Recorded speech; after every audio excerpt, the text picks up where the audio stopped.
Hey everybody, and welcome to AniBreak, the show where we break down the week's hottest topics in anime, manga, and video games. My name's Jason, and this week we're going to start off with some news regarding the third Monica movie. You've been seeing commercials pop up online that's been shown in Japan for the past month or so, and of course people have been looking at the epic new movie poster, and I'm hoping that when it comes stateside they're going to bring this poster like they did for the first go-around when they did the double feature. But of course I'm talking about this poster. This poster looks absolutely amazing. But there is a little piece here that some people have talked about, some people have completely overlooked. And you may notice a different character on there, or more importantly, a new character. That one in the corner. Yes, this is a brand new character. She's actually going to be featured in the third movie. She's actually another magical girl that's going on, that's going to go with the girls on their adventures. Let's just call it that. Her name is Nagisa Momoe. She's voiced by Kana Asumi, which she actually played a big role in the Hidamari sketch anime series. But we don't know much about this character other than name, the voice actress, and that she's a magical girl. That's all we know. It's kind of interesting. I mean, that being said, everything that's been presented so far for this third movie has been very, shall we say, action-based with the hint of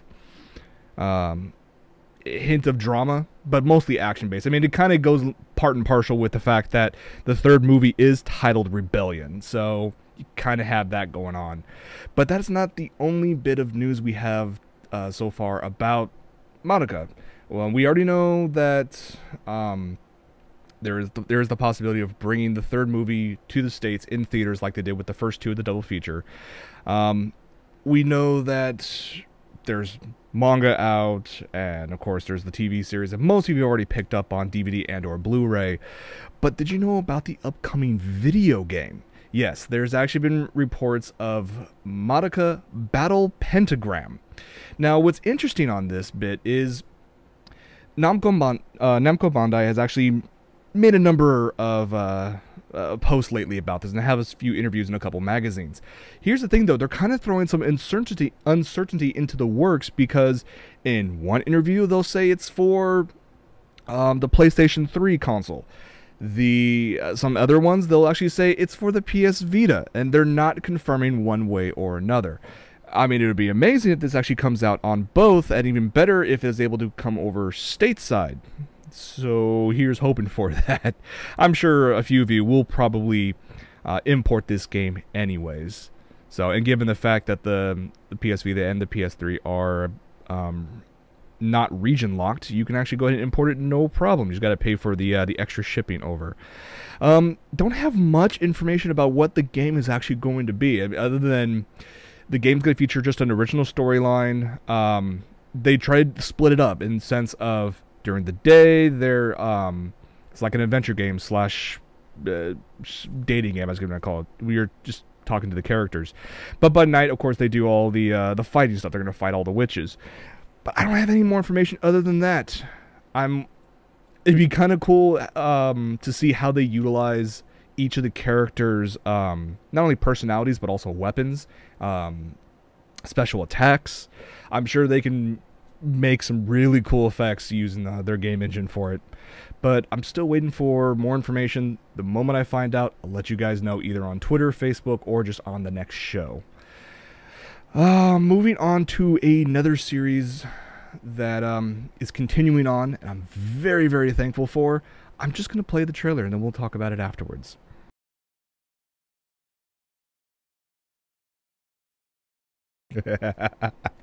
I cannot wait. Yes, we've already known via the panel at Anime Expo for Production IG. Mitsuhisa Ishikawa actually made the announcement that they would possibly reveal a second season. And yes, we know there's going to be a second season now of Psycho Pass, but there's also going to be a movie. Cannot wait. Cannot wait. The fact that both the movie and the second season are in production side by side lets me know that we will get the movie, and then very shortly thereafter you'll get the second season, or vice versa. Who knows? I'm looking forward. I cannot wait. I want more of this dark, gritty chaos. I won't give any spoilers away as to what happens in the first season. You just need to go and watch it yourself if you haven't. For those of you who have, you need to watch it again. And I mean, there are some scenes in certain situations where I not cringe but question the necessity of it. But overall, it was a fantastic series. I absolutely loved it, and I hope you guys did as well. So we'll find more information about this later on this year. Speaking of Production IG, they also made the announcement of a new movie that we released later on this year, and this one is called Giovannis Island. Now, this one, let me give you the description of the story. In the aftermath of the most devastating conflict mankind has ever experienced, the tiny island of Shikotan becomes part of the Sakhalin Oblast. And on the unhealed border of this remote corner of the world, friendship among children from two different countries timidly blossomed, striving to overcome language barriers and the waves of history. Now, they say this is actually inspired by true events. So, again, this kind of looks not what you normally expect from Production IG. This is going to be a new hand-drawn animated feature. You have many of the crew who's worked on other classic Production IG titles, you know, of course, including Ghost in the Shell, Standalone Complex, and Blood Plus. They're bringing their talents to this. Now, I know I said earlier that this movie is coming out later on this year. I apologize. It's actually going to be showing up in Japanese theaters early spring 2014. Now, the nice bit is that Production IG themselves are going to handle the international release of this film. So that already guarantees the fact that it's coming stateside.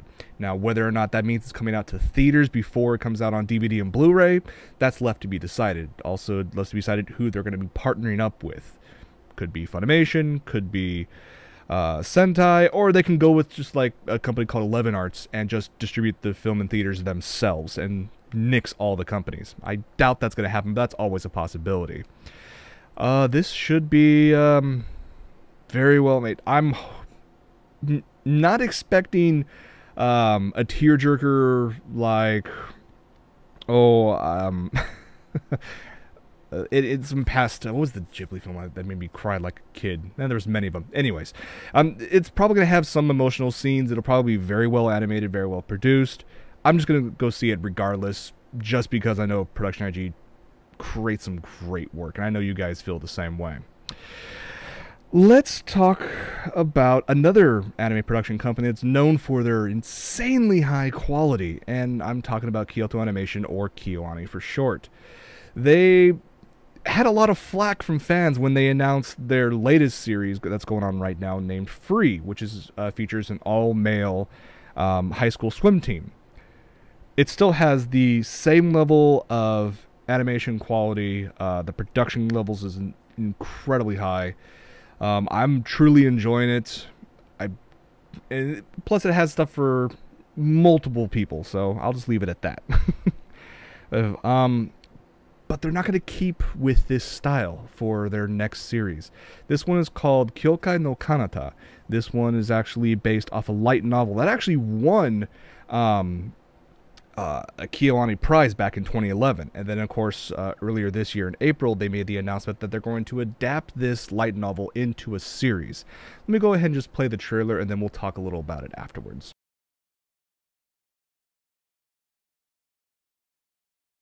That's it. That is Kyokai no Kanata, and the idea behind it is that you have a high school sophomore named Akito. He appears human. Of course, he's not. He's half human and half Yomu, and invulnerable to wounds because he can heal quickly, and because that he's also basically immortal. He also runs into another high school kid at the school, a freshman named Mirai, and things don't get off on the right foot. They actually meet with her being on the rooftop of the school building, thinking that she might jump. You find out later on that she actually has the ability, I guess a forbidden ability, to be able to manipulate blood to her will. Be that as it may. Could be weapons, could be defense. I have no idea yet, but she can manipulate blood, which apparently is actually not only forbidden, but very, very unique amongst the spirit world. So these two team up to battle certain events that happen throughout the series. I need to find these light novels translated so I can read this before this comes out. Now, the series starts actually relatively soon, so those of you who do not want to wait long, you won't have to. The first episode will be streaming in Japan on October 2nd, so not that far away. No word yet of who is going to be picking this up and streaming this stateside. I have my money on probably Sentai Filmworks acquiring the rights and then streaming it via Crunchyroll, which I'm perfectly fine with. Speaking of Sentai Filmworks, they also made another announcement just recently that there is a series that have truly enjoyed since day one. It hooked me from the first 10 minutes. Got a little weird at times, but honestly still absolutely amazing. I'm talking about Gatchaman Crowds. And Sentai Filmworks has made the announcement that not only have they acquired the rights to license this in the States, but they're also going to bring it to home video, most likely on Blu-ray and DVD in 2014. So I'm very happy for that bit of news. I'm definitely going to be checking this one out.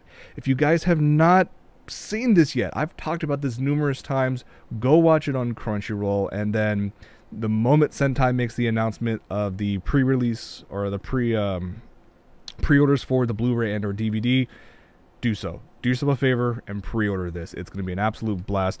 I'm sad it's going to be a little on the short side. That's only 12 episodes long, and we're currently on episode, I think, 10. So I'm not going to give any spoilers away, but go watch it. One thing you do have to put out of your mind when watching this is that if you're expecting anything like the classic 1970s Gatchaman, you are going to be sorely, sad, mistaken for that. It is very unlike any other Gatchaman series I've ever come across, but that being said, it is still an absolute blast. It's a great ride to watch. You guys should check this one out.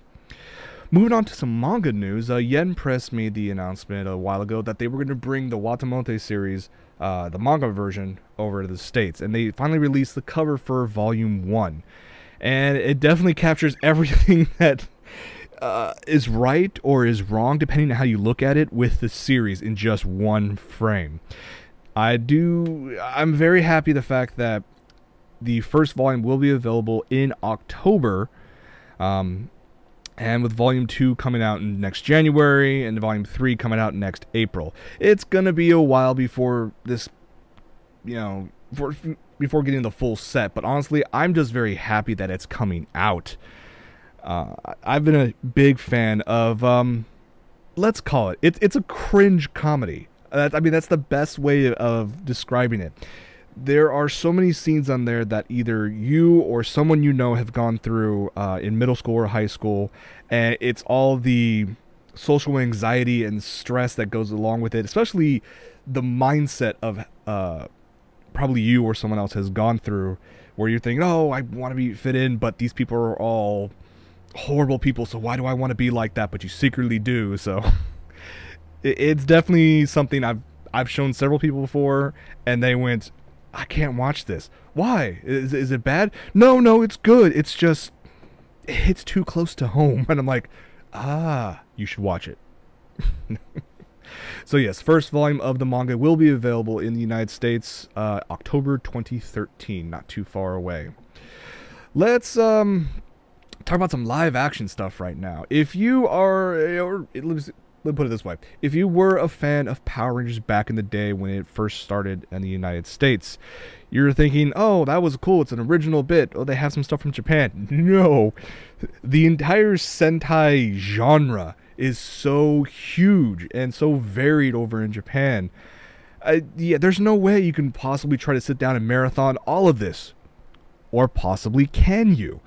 Japanese company Toei has made the announcement they're going to launch a paid internet streaming service in the United States. Now, this includes, of course, their huge catalog of all the Sentai shows, all the Kamen Rider shows. They're all going to be on there. The channel is going to be called Toei Channel Japan. Here's the downside, though. For the first year, at least, they're going to be focusing on the 400,000 or so Japanese residents who actually live in the United States. So, no subtitles at this time. But after the first year, they may add English subtitles. So we'll have to wait a year for it. But the fact that you'd be able to watch some great classic Sentai series without having to find ways of acquiring it, and you can actually go through it legally, is a big boost, and I really hope that this takes off. The whole fact that it's going to take over a year to add subtitles to the stream, I don't know. Now, if this was actually going to be a stream, an actual channel for like cable, satellite, you know, etc., okay, fine, I can buy that. But if this is going to be a paid streaming service online, I fail to see why they can't launch, or even if it had to take some time, 1 to 3 months, and prep a number of episodes that have English subtitles and offer them separately. So basically you have one that's raw and the one with English subtitles. I'd buy that. That'd be amazing.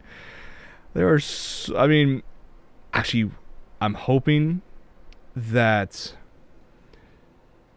because let me phrase this, the amount of titles that are going to be on this streaming service are vast and varied. I mean, we're talking like all the way back to the 60s and 70s, like Getter Robo, Smile Precure, dude, the even classic like 1970s Japanese Spider-Man live action series. It was so bad, it was good.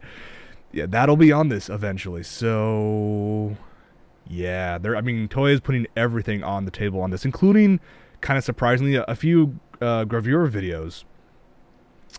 Gonna probably skip on those, but yeah, they are available out there for you. So that happens later on this year. Should be pretty amazing, and I really hope that they actually move forward with the English subtitles faster than just waiting for the year like they initially stated. Okay, let's jump on. Yeah, well, let's talk about some video games news. Let's talk about a game coming out for the PS Vita that is so unique that I just had to play the trailer. It's called Gundam Breaker.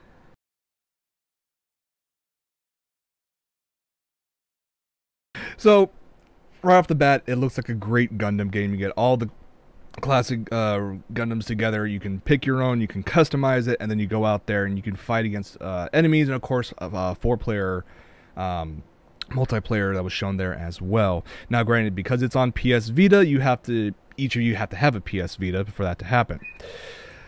Here's where it gets kind of interesting, is the fact that it is Gundam, but it's not like taking place in the Gundam universe. What this game is about, where you're able to put your favorite Gundam models, like all the Gundam models that you either have built yourself or drool over, are in this game. And you build your own Gundam model in the game, you customize it, you set it up with all its weaponry, and then you battle against each other on dioramas and miniature sets. So, yeah. It's kind of a unique twist on the whole idea. Like, they could have easily gone, oh, okay, it's another Gundam game. Let's throw a couple universes together and throw all the characters in there, get some voice acting in there, and it'll sell like hotcakes. This one was just solely focused on the Gundam fans who want to go ahead and build the models themselves. And now you can build the models in a game, and you can fight people with the model that you built. It's kind of interesting. There is an extended in-game trailer that you can find online. I believe it's on Crunchyroll right now. Has the best link for it. This game comes out on PS Vita on October 31st. So if you guys are huge Gundam fans, you guys want to check this out, yeah, I think some of you may have to import this. But speaking of PS Vita, Sony decided to host a live stream of their pre-Tokyo Game Show conference last Thursday, or last Wednesday night, I believe. It was like 11 o'clock at night. And you see this image? Okay, it's a white PS Vita. No, it's not. Sony decided not only to release a bunch of news about the PlayStation 4, that's coming out in February, which is an odd time frame. They also announced a slim model of the PS Vita. I have seen images of the screen compared to the original version, and honestly, I look at the difference, and I'd rather pick up one of the old models. They're both the same price at $199 anyways. But no, that's not what this is. This is this. This is the Sony PS Vita TV. This is a small device that's designed to play PlayStation Vita games on your TV. It has a slot for Vita games. It also has a slot for memory cards that allow you to play downloaded games from the PlayStation Network store, like stuff from the PS1 Classic lineup, as well as PSP games. So you have a number of options. You can play all these games on your TV. But can you? Not really. Here's the thing, though. Many games, a very large amount of the games available for the PS Vita right now, actually utilize the dual touch surfaces that are on the handheld itself, both the touch screen and the touchpad on the back.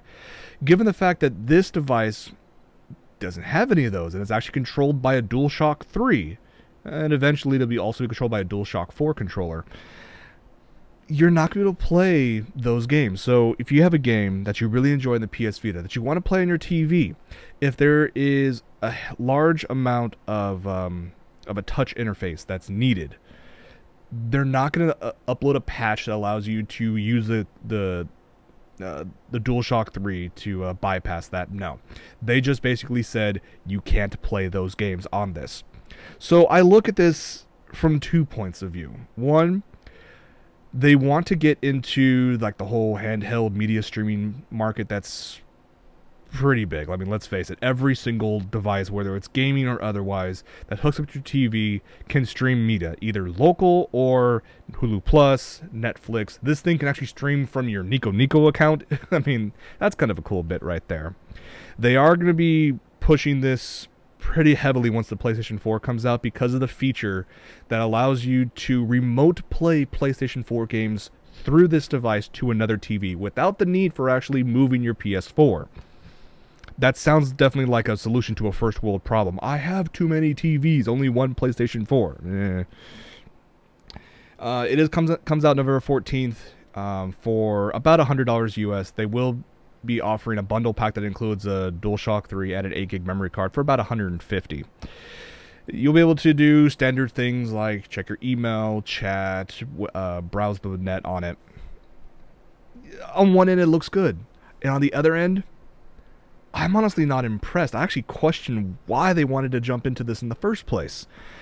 Let me explain this. We've already talked about the fact that not all of the games that are available for the PS Vita will be available on this version of the console, or the handheld. I look at this mainly as it's yet another media streaming device that is vying for a position in my already overcrowded home theater setup. I mean, I only have so many HDMI ports. And, okay, it can stream Hulu and Netflix. 4 of the other things that are hooked up to my home entertainment setup can do the exact same thing. I don't need another one that can do that. Yes, I can see that this may enlarge the user base for like the classic PS1 and PSP titles and a couple PS Vita titles. At that point, I question why build a brand new setup in the first place. The technology and the power that's already built into the PS Vita itself should have been fine enough to just warrant like an accessory, an add-on to allow you to hook it up to a TV. Oh, you attach this little bit to your Vita and then attach the dongle to your TV, and hey, look, now you can stream all your Vita stuff onto your TV. That would have been amazing. That would have been fine. That would have pushed me over to actually buying a PS Vita over a Nintendo 3DS. But you can't do that. It's a completely separate system. Plus, okay, you can play all these PS1 and PSP games. I can play that on my Vita, and hey, look, I can take it on the go. That's what the great thing about a handheld device is for. I don't know. I'm honestly not that impressed with this device. Now, granted, I'm not probably the target audience. Maybe I am, because I'm guessing they're going to push this to people who have yet to buy a PS Vita. Well, that's me. I'd like to buy a PS Vita, but between this and the actual original handheld, I'm going to go with the handheld. I would be perfectly fine with that 5-inch OLED screen over my, my 1080p 40-inch TV. That kind of ties into the fact with the games. The resolution of the handheld itself is like 960 by 550 or something like that. It's some odd arrangement. Game developers designed it around that specific resolution, and also the average distance between the player and the screen. You try to throw an upscaler on that, and all of a sudden now you have to deal with not only different resolutions, different screen sizes, the player's not always the same or the average distance to the screen, even aspect ratio. If you're trying to hook this up to like an old school TV, you're going to have massive problems. Are you going to try to upscale this? You're going to probably have artifacting issues, or you're going to have blurry, unreadable text, or text that's so big it kind of distracts you from the game itself. There's so many variables and so many things that can go wrong when you're trying to take a handheld to a console format.